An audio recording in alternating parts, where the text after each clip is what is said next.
Hello students, good morning. I hope you all are safe at your home. Students, in last videos we have discussed about money. What is money? Money क्या है? और RBI जो currency issue करती है, हमारे India की जो money है, करेंसी है, उससे पहले कैसे मनी यूज किया जाता था, राइट? तो इस वीडियो में हम डिस्कस करेंगे अबाउट क्रेडिट. क्रेडिट मीनिंग मैंने आपको कल बताया था. Credit means loan, particular meaning इसका लोन है. तो यहाँ पे देखिए, मैंने आपको कल डिपॉजिट के बारे में बताया था कि हम अपना जो सरप्लस मनी होता है we will have deposited at banks.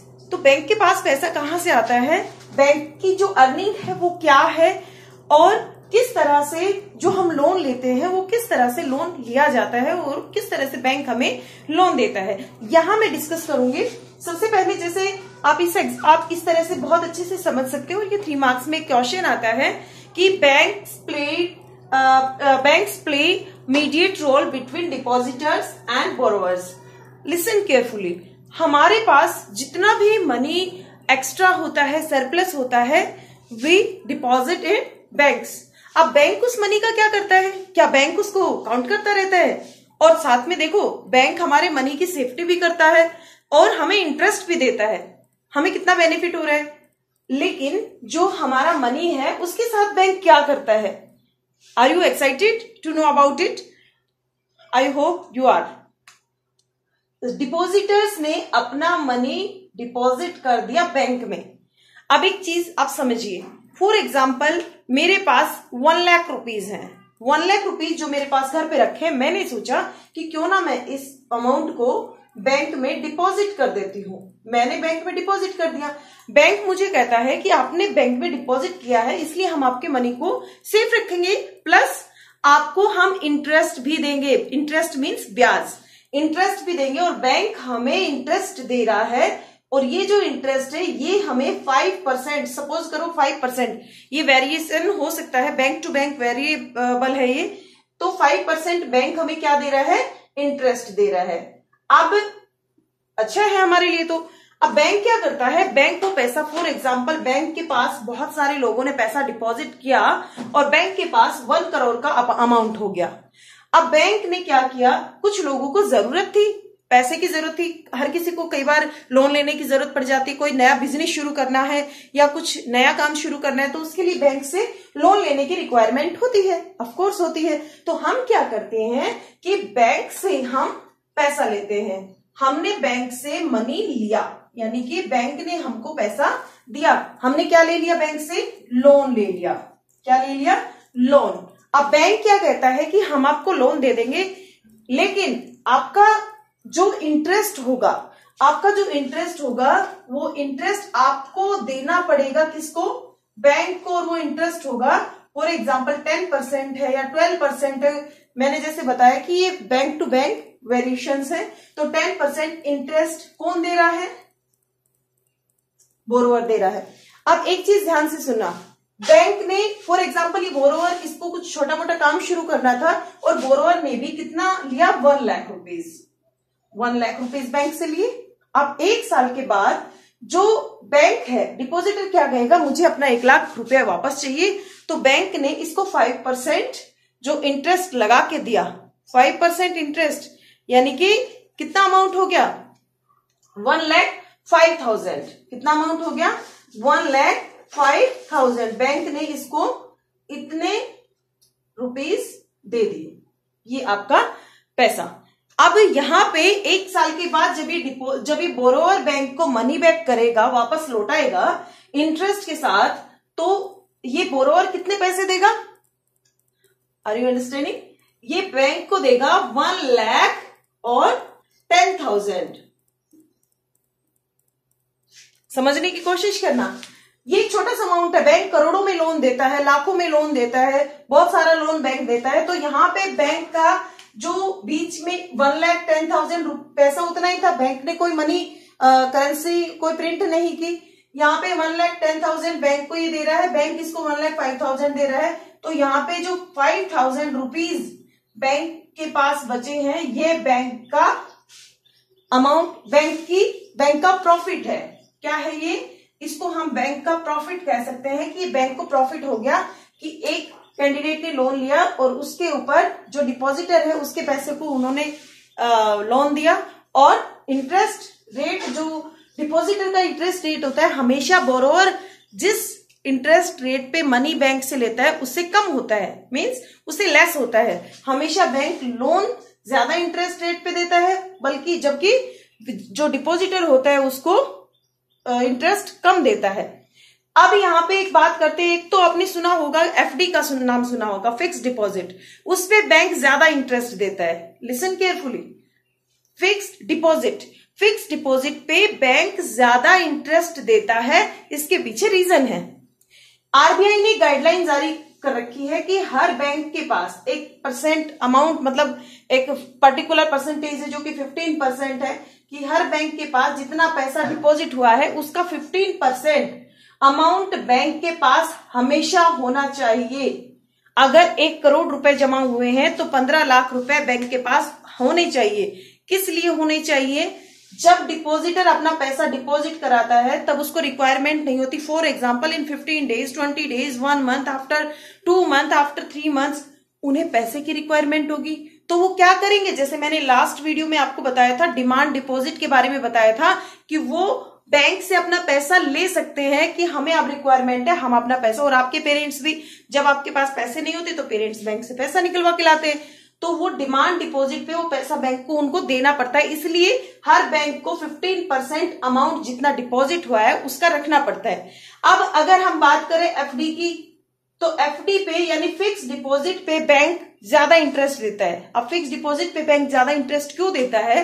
क्योंकि यहाँ पे बैंक बिल्कुल निश्चिंत हो जाता है कि इस बंदे ने फिक्स डिपॉजिट किया है 1 ईयर का, 5 ईयर का, जो भी है, यानी कि इस टाइम ड्यूरेशन में वो अपना पैसा लेने वाला नहीं है। हम उस पैसे के साथ कुछ भी करें, हम उस पैसे से लोन देंगे, अर्न करेंगे, प्रॉफिट अर्न करेंगे। तो इसलिए बैंक एफडी पे, फिक्स डिपॉजिट पे हमेशा जो इंटरेस्ट रेट है बैंक का हाई होता है, राइट।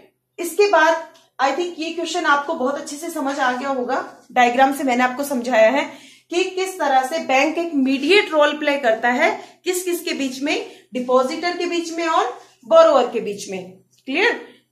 आइए नेक्स्ट स्टेप पे चलते हैं। अब आपकी बुक में 2 कंडीशंस दे रखी हैं। अच्छा है, आपके मन में भी आ रहा होगा कि लोन लेके और पैसा डिपॉजिट करके तो बहुत बेनिफिट हो जाता है, लेकिन आपकी बुक में 2 कंडीशंस दे रखी हैं। अगर आप उसको रीड करेंगे तो आपको और अच्छे से समझ आएगा। मैं भी समझा देती हूँ। यहाँ 2 डिफरेंट कंडीशंस ऑफ लोन। अब लोन की 2 डिफरेंट कंडीशन है। एक सलीम का केस दिया है, एक स्वप्ना का केस दिया है। सलीम जो कि कोबलर का काम करता है, जूते बनाने का काम करता है, एक फेस्टिवल पे उसको ऑर्डर मिला कि आपको 3000 पेयर शूज बनाने हैं, राइट।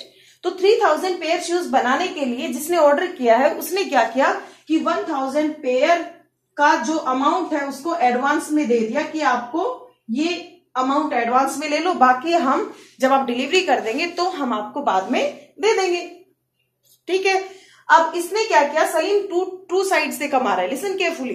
सलीम ने, जहां से सलीम रॉ मटेरियल लाता है, जहां से वो चमड़ा लेके आता है शूज बनाने के लिए, तो उसे कहा कि आप मुझे 3000 पेयर का चमड़ा दे दो, रॉ मटेरियल दे दो। जब मेरे सारे शूज बन जाएंगे और जो जिसने बनवाए हैं, जिसने मुझे ऑर्डर किया है, जिसको मुझे डिलीवरी देनी है, जब वो मुझे पैसा देगा तो मैं आपको आपके रॉ मटेरियल का पैसा दे दूंगा। तो उसने कहा ठीक है। अब सलीम ने शूज बना दिए और 3000 पेयर शूज का उसने ऑर्डर कंप्लीट करके उससे अर्निंग कर ली, राइट। तो यहां पे उसको बहुत ज्यादा प्रॉफिट हो गया, बहुत ज्यादा प्रॉफिट हो गया। अब दूसरी जो कंडीशन है, उस कंडीशन में क्या हुआ, अब यहाँ पे सलीम ने चाहे बैंक से लोन लिया हो या जो रॉ मटेरियल है उससे उधार किया हो, ये एक तरह से क्रेडिट हो जाता है, लोन हो जाता है। लोन उधार को ही कहते हैं। अब जो स्वप्ना है, दूसरे केस में देखिए, स्वप्ना के पास एक छोटा सा पैच ऑफ लैंड है, राइट। छोटा सा पैच ऑफ लैंड है। वो क्या कहती है कि मेरे पास इस पे उगाने के लिए, क्रॉप्स कल्टीवेशन करने के लिए मेरे पास सीड के लिए, फर्टिलाइजर के लिए और जो अदर एक्टिविटीज जो कल्टीवेशन में होती है उसके लिए, प्लॉइंग के लिए मेरे पास पैसा नहीं है।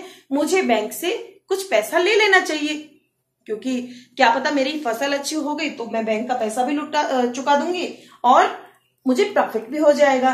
तो स्वप्ना के केस में स्वप्ना ने बैंक से उधार लिया, बैंक से लोन ले लिया और अनफॉर्चुनेटली उसकी क्रॉप फेल हो गई, क्रॉप फेलियर हो गई, किसी भी वजह से क्रॉप फेलियर हो गई और स्वप्ना ने जो लोन लिया था वो स्वप्ना लोन चुका नहीं पाई। अब स्वप्ना लोन नहीं चुका पाई तो उसको लोन के बदले अपना एक छोटा सा पीस ऑफ लैंड जो उसका एक लिविंग सोर्स था जिसपे वो सरवाइव कर रही थी, उसको भी उसे बेचना पड़ा, उसे लोन पूरा करने के लिए उसको सेल करना पड़ा। तो इस कंडीशन में जब कोई आ जाता है कि लोन पे नहीं करता है, यानी कि लोन लेने के बाद जब वो बर्बाद हो जाता है, तो उस कंडीशन को कहते हैं डेब्ट ट्रैप। क्या कहते हैं? डेब्ट ट्रैप। ये 1 मार्क में क्वेश्चन पूछा जाता है कि डेब्ट ट्रैप क्या होता है। It is the condition when borrower is unable to pay the loan. अब एक चीज और मेरे माइंड में आ रही है, देखिए बैंक जो इंटरेस्ट लगाता है ना, यहाँ पे एक चीज और मेरे ध्यान में आ गई, जो इंटरेस्ट लगाता है उसको कहते हैं चार्ज करना, इंटरेस्ट चार्ज करना, इंटरेस्ट चार्ज करना। और जो इंटरेस्ट बैंक देता है किसको? डिपॉजिटर को, उसको कहते हैं पे करना, इंटरेस्ट पे करना। यानी कि बैंक जो इंटरेस्ट पे करता है और जो इंटरेस्ट चार्ज करता है, चार्ज वाला इंटरेस्ट हमेशा मोर होता है किससे? देन पे। जो बैंक इंटरेस्ट चार्ज करता है, चार्ज हमेशा बोरोवर पे करेगा और पे हमेशा डिपॉजिटर को करेगा। तो ये कई बार एग्जाम में क्वेश्चन आ जाता है कि जो बैंक इंटरेस्ट चार्ज करता है वो the interest that charge by bank is more than the interest that paid by the bank. Why? तो इस कंडीशन में आपको ये बताना है कि बैंक किस तरह से मीडिएट रोल प्ले करता है, राइट। इसके अलावा ये नेशन की एक्टिविटी में भी बहुत ज्यादा रोल प्ले करता है। अब इंडिविजुअल, फॉर एग्जांपल, मुझे लोन की रिक्वायरमेंट है, मुझे अपना एक छोटा सा बिजनेस शुरू करना है, उसके लिए मैंने लोन लिया। अब लोन लेके मैंने क्या किया? अपनी ग्रोथ किया, अपना डेवलपमेंट किया, एक बिजनेस शुरू किया जिससे मेरी अर्निंग हुई। हमारी अर्निंग होगी, इंडिविजुअल की अर्निंग होगी तो देश भी आगे बढ़ेगा, क्योंकि देश की जीडीपी बढ़ेगी, ग्रोस डोमेस्टिक प्रोडक्ट आपने पिछले इको के चैप्टर में पढ़ा है। तो जीडीपी बढ़ेगी तो डेफिनेटली जो कंट्री है उसकी इकोनॉमिक कंडीशन इंप्रूव होगी। तो इस क्वेश्चन को किसी भी तरह से दिया जा सकता है, तो आपको कंफ्यूज नहीं होना है कि किस तरह से लोन इंडिविजुअल और साथ में नेशन के डेवलपमेंट में भी हेल्प करता है। तो भी आपको यही बताना है कि किस तरह से जो इंडिविजुअल है लोन लेता है और एक्टिविटीज जो है स्टार्ट करता है, then contribute in GDP, right. चलिए, यहां हमने 2 डिफरेंट कंडीशंस ऑफ लोन के बारे में बात किया। डेब्ट ट्रैप आपको समझ में आ गया, डेब्ट ट्रैप क्या होता है इसको अच्छे से समझ लेना। ये 1 मार्क में ये क्वेश्चन एग्जाम में पूछा जाता है। जब कोई बोरोवर बैंक का या किसी इंडिविजुअल से, जब ये बाद में हम डिस्कस करेंगे, फॉर्मल इनफॉर्मल जो भी लोन के सोर्सेज है उनसे लोन लेता है और उसको चुका नहीं पाता, तो जो उसके पास होता है वो भी वो खो देता है, इसको कहते हैं डेब्ट trap. Next and last point of this video हम डिस्कस करेंगे terms of credit. Most important point है और एग्जाम में बहुत बार ये क्वेश्चन पूछा जाता है बेटा। टर्म ऑफ क्रेडिट में क्या होता है कि जैसे यहां मैंने 3 पॉइंट्स लिखे हैं, right. Interest rate, collateral and documentation requirement, जो भी रिक्वायर्ड डॉक्यूमेंटेशन होती है, और mode of repayment. Interest rate क्या है? हम कभी भी लोन लेते हैं तो हम ये जरूर देखते हैं कि जिस संस्था से, जिस बैंक से, जिस ऑर्गेनाइजेशन से या जिस किसी भी इंडिविजुअल से हम लोन ले रहे हैं, तो उसका इंटरेस्ट रेट क्या होगा, क्योंकि उस पर डिपेंड करेगा कि हमें कितना अमाउंट पे करना है, रिपे करना है। Next, collateral and documentation required. Collateral में क्या आता है, ध्यान से सुनना। कोलेटरल 1 मार्क में क्वेश्चन एग्जाम में हमेशा पूछा जाता है। कोलेटरल कोई ऐसी, ये बैंक अपने जो भी फॉर्मल सेक्टर हैं जो लोन देते हैं वो सिक्योरिटी पर्पज से कोलेटरल की डिमांड करते हैं। सिक्योरिटी पर्पज से, सिक्योरिटी किसकी? कि हमने जो पैसा दिया है क्या गारंटी है कि आप उसको वापस करोगे। अगर वापस नहीं करते हैं तो आपका जो कोलेटरल आपने दिया है वो हम उसको अपने हाथ में रखेंगे। जब आप रिपे कर देंगे लोन तो हम उसको आपको रिटर्न कर देंगे। तो इसमें कोलेटरल क्या है? कोलेटरल एक ऐसी कोई चीज है, कोई ऐसी लाइक बिल्डिंग हो सकती है, या आपकी कार हो सकती है, या गोल्ड हो सकता है, कोई भी ऐसी चीज जिसके आप ओनर है, जो लोन लेने वाला है उसका ओनर है या उसके नाम पे वो चीज है, तो उसको कहते हैं कोलेटरल। वो बैंक को, ऐसा नहीं कि वो अपनी जमीन उठा के बैंक के पास ले जाएगा, वो उस अपनी जो जमीन है उसके पेपर्स बैंक को देगा कि ये मेरे पेपर्स हैं, आप इसको रख लो। और डॉक्यूमेंटेशन जो जरूरी रिक्वायर्ड डॉक्यूमेंटेशन होती है उसको पूरा कर रहा है, उसकी सैलरी स्लिप है या कोई भी बैंक जिस भी तरह की जो डिमांड करता है तो उसको पूरा करना है। उसकी जो भी पर्सनल इंफॉर्मेशन है या उसका जो वो अर्न करता है उसके बेसिक सोर्स क्या है। लास्ट है मोड ऑफ रिपेमेंट। अब मोड ऑफ रिपेमेंट में क्या आता है कि आप जो पे करेंगे वो किस तरह से करेंगे। फॉर एग्जाम्पल, जैसे अब एक चीज ध्यान देना, अब हम अगर कार खरीदने के लिए लोन लेंगे तो ऐसा तो नहीं कि हम कार को गिरवी रख देंगे। कार खरीदने के लिए लोन लेंगे, हमने बैंक से कहा कि हमें कार खरीदने के लिए लोन लेना है और इस टाइम पे हम इसकी जो भी इंस्टॉलमेंट है वो चुका देंगे। अगर हम नहीं चुका पाए तो ये कार आप हमसे ले लेना, उसको बेच देना और उससे जो भी आपकी जो इसकी वैल्यू है वो आप पे कर लेना। तो इस तरह की गारंटी बैंक हमसे लेता है, एज ए गारंटी हम कोलेटरल देते हैं। मोड ऑफ रिपेमेंट, हम उसको किस फॉर्म में हम रिपे करने वाले हैं जो लोन हमने बैंक से लिया है। क्या हम उसको गोल्ड की फॉर्म में करेंगे या मनी की फॉर्म में करेंगे, किसी भी तरह से हम उसको जिस फॉर्म में हम रिपे करेंगे तो वो भी मेंशन होगा। ये सारी हैं टर्म्स ऑफ क्रेडिट, आपको अच्छे से समझनी है। इसके बाद नेक्स्ट वीडियो में हम डिस्कस करेंगे डिफरेंट सोर्सेज ऑफ लोन, क्या sources of credit, formal informal sector के सोर्सेज ऑफ लोन के बारे में हम बात करेंगे। आई होप ये आपको बहुत अच्छे से समझ आ गया होगा कि बैंक कैसे मीडिएट रोल प्ले करता है, कैसे नेशन और इंडिविजुअल दोनों की डेवलपमेंट में हेल्प करता है loan. Two condition, different conditions कौन कौन सी है लोन की, कि लोन लेने से बेनिफिट क्या है या नुकसान क्या है, किस तरह से डेब्ट ट्रैप में जा सकता है इंडिविजुअल। इसके बाद हमने बात की टर्म ऑफ क्रेडिट की, कौन कौन सी टर्म्स ऑफ क्रेडिट, ये 1 मार्क में भी क्वेश्चन आता है एग्जाम में और 3 मार्क्स में भी। तो 3 मार्क्स में पूछा जाए तो आपको इनको एक्सप्लेन करना है, 1 मार्क में आप एज इट इज लिख सकते हैं। एक इसको लर्न करने का इजी तरीका मैं आपको बताती हूँ। आपके शायद आपने सुना होगा डोकोमो की पहले सिम आती थी जिसपे इंटरनेट चलता था, आजकल तो और भी बहुत सारे आने लग गए, डोकोमो को यूज नहीं करता आई थिंक। तो आप ऐसे लिख ले डोकोमो, और इस पे क्या चलता था, इंटरनेट। क्या चलता था, इंटरनेट। तो डीओ, डो से डॉक्यूमेंट, को से कोलेटरल और मो से मोड ऑफ रिपेमेंट और इंटर से इंटरेस्ट रेट।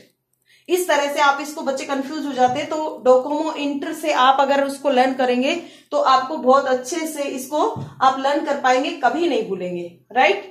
ये कितने % बैंक्स अपने पास रखते हैं, ये वेरी शॉर्ट में एग्जाम में बहुत बार क्वेश्चन पूछा गया था। तो 15% डिपॉजिट मनी का जो है वो 15% बैंक्स को अपने पास रखना पड़ता है।